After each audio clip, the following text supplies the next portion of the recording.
Bonjour et bienvenue. On parle de gestion personnalisée aujourd'hui. Merci d'être sur ce plateau, Moody El-Kodr.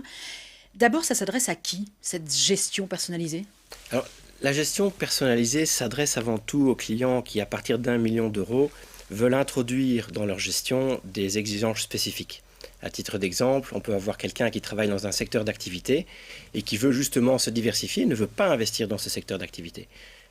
Ou un client qui est dans un secteur d'activité pointu et qui veut bénéficier de sa connaissance pour justement focaliser ses investissements dans ce secteur.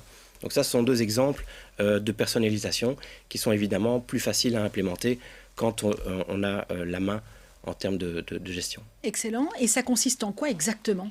Alors, il existe deux grandes familles de solutions d'investissement.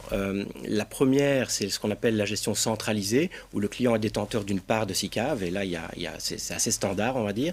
La deuxième, c'est justement la gestion personnalisée, qui se décline en deux types de gestion. La première, c'est la gestion conseil.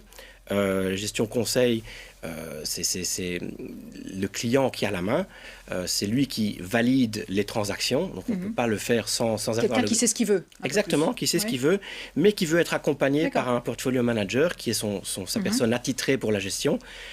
Et la deuxième, évidemment, c'est la gestion discrétionnaire, où là, c'est le portfolio manager, donc le gestionnaire qui a la main, et qui construit le portefeuille sur base des critères que le client a établis et sur base évidemment du cadre légal, mais aussi sur base des différentes sélections faites par nos équipes, tant sur base des fonds que des actions, des obligations et des différents instruments qui composent un portefeuille.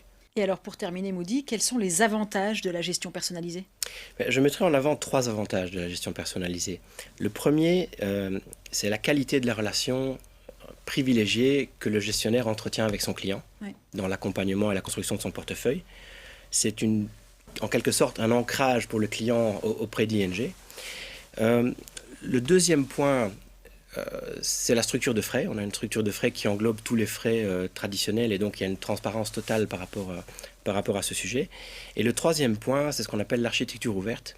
C'est un terme un peu barbare, mais qui signifie simplement qu'on ne vend pas que nos propres produits. On a aussi accès à des produits de tiers. Et donc ça empêche, si vous voulez, les conflits d'intérêts et on peut construire un portefeuille en toute indépendance pour répondre aux besoins et aux critères édictés par les clients. Excellent. Merci beaucoup, Moody. Merci à vous. Merci à vous pour votre attention. L'info continue sur LN24, bien sûr.